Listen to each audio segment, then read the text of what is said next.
Elizabeth Cady Stanton was born in 1815 in New York.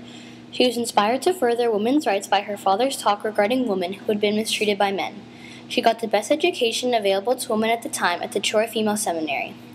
In 1848, Stanton and Lucretia Mott organized the first women's rights convention in the United States.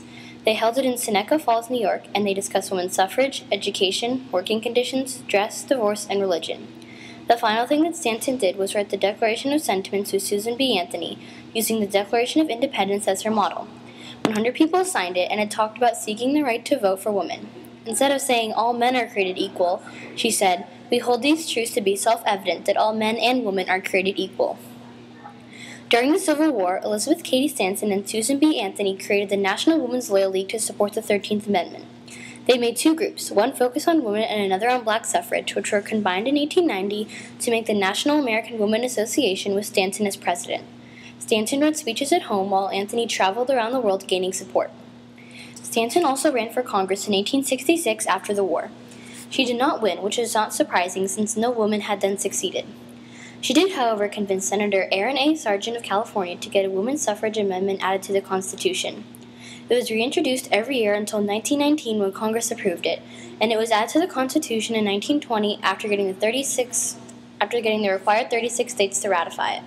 Unfortunately, Elizabeth Cady Stanton did not see all of her hard work pay off since she died in 1902.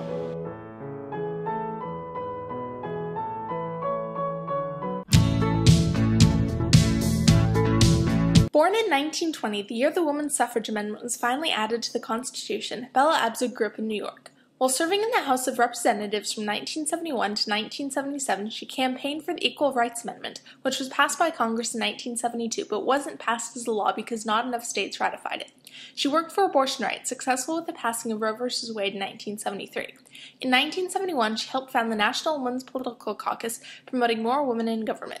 Overall, she was a trailblazer for women being prominent in politics. The main divide between Elizabeth Cady Stanton and Bella Abzug was the right to vote, the right Stanton had been fighting for. When Abzug ran for representative, women were able to vote for her, versus Stanton, who was trying to get elected from an all-male base.